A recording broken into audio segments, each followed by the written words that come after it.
At 99 years old, he continues to dance, not in memory or archival footage, but in the present, in a world that has moved on from the genre he perfected, that quietly dismissed him more than once.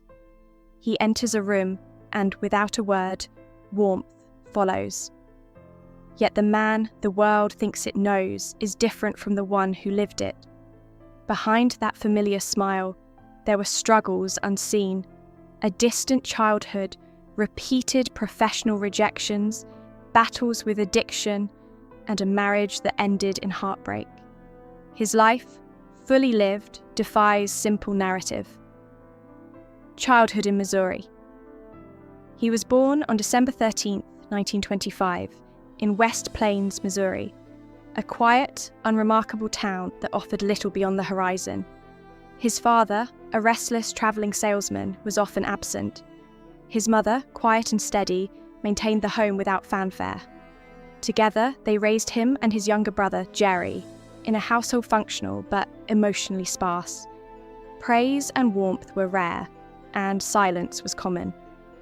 Yet even amid this distance, he discovered performance as a lifeline.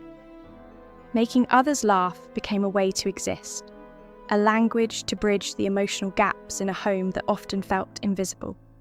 Early inspirations. From a young age, he idolised Stan Laurel and Oliver Hardy. Hours were spent studying their films, not just for laughs, but for craft, timing, physicality, and the subtleties of silence.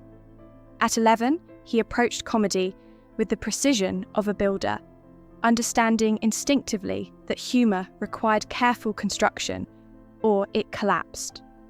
In a world where he often felt unseen, performance became a form of recognition. He was not performing for applause, but to assert his existence. Comedy was both shield and revelation, a tool that would guide him through challenges far beyond childhood, shaping a resilience and insight that would define his entire career. Military years.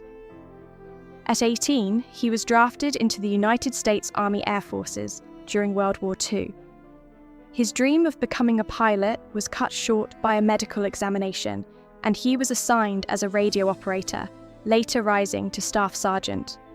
His role? Entertaining troops through the American Forces Network.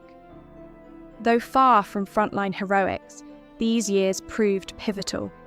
Performance in the midst of uncertainty taught him the power of laughter as necessity, not frivolity. Returning home in 1946, he had no money, no connections, and no formal training. But he carried with him an unshakable certainty that he belonged on stage, a stubborn conviction that would sustain him through years of rejection. Early career struggles. The late 1940s and early 1950s were defined by grinding effort. Radio announcing in Atlanta ended abruptly, and a comedic duo called the Merry Mutes performed to indifferent crowds at clubs and Air Force bases. The work was clever and precise, yet opportunities were scarce. Each no tested his resolve, yet each small audience response reinforced his belief that he had a place in the spotlight. These years, though marked by setbacks, also taught patience, discipline, and the subtle art of connection. He learned that craft alone was insufficient. Presence, sincerity, and instinct mattered even more, forming the foundation of a career that would eventually touch millions. Breakthrough and fame. Eventually, his persistence paid off. His television work reached 60 million households, bringing joy to an entire generation. His performances were precise yet warm, physical yet effortlessly natural. The world celebrated him as the embodiment of cheerfulness, unaware of the private struggles beneath the surface. Addiction, personal loss, and relentless self-doubt haunted him even as audiences applauded. The contrast between public perception and private reality was stark. Yet through it all, he remained committed to the practice of joy, recognizing that performance was not merely entertainment, it was a lifeline, a bridge to connection, and a daily affirmation of presence in a world that had not always seen him. Personal challenges. Behind the laughter was a man tested repeatedly by life's hardships. Addiction threatened to dismantle everything he had built, and a 36-year marriage could not survive the pressures of both personal and professional upheaval. Loss was frequent, sometimes cruelly so. Yet he approached these trials with honesty and resilience. Rather than hiding flaws, he reckoned with them, acknowledging their role in shaping the person and performer he had become. His life illustrates the cost of presenting joy to others while grappling with private despair, a balance between outward performance and inner survival that only the most dedicated artists understand. Rediscovery and renewal. Even after decades of success and struggle, he demonstrated the capacity to rebuild. At 86, he found what had eluded him for much of his life: enduring love and personal fulfillment.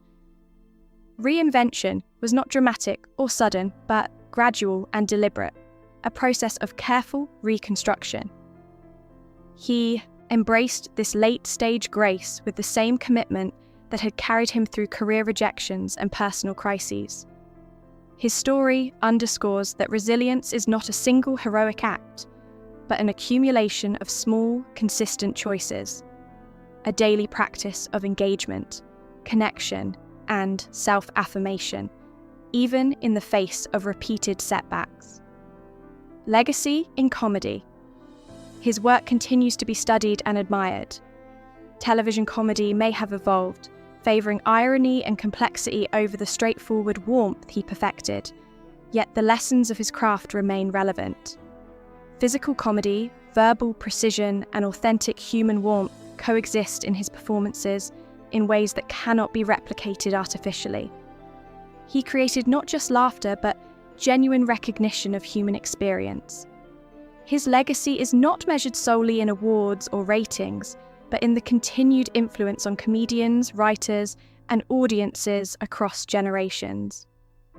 The essence of his work lies in generosity and presence, qualities that transcend time and trends. The human connection. What makes his performances enduring is the full embodiment of self they contain. Technical skill alone cannot manufacture the connection audiences feel. Authenticity, honesty, and the willingness to be visible with flaws intact create recognition and empathy. This rare quality separates mere talent from true artistry, making him beloved not despite imperfections, but through them. Generations have grown up experiencing his performances as genuine, human, and generous. Whether dancing with animated characters or delivering flawless comedic timing, the humanity at the core of his work ensures that he remains not just admired, but deeply loved. Conclusion: a life of practice. Now, at 99, he continues to live fully and practice joy.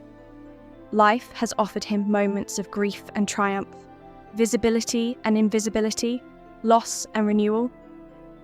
Yet, through every stage, every screen, every audience, he remained steadfast in the imperfect daily commitment to joy. Performance was never merely a career, but a lifeline, a practice, and a choice. In the end, his presence beside the ocean, beside the woman he loves, embodies a truth no spotlight can capture: that a life committed to joy, connection, and authenticity is a performance in its own right, and it is one of the most profound acts of survival and grace imaginable.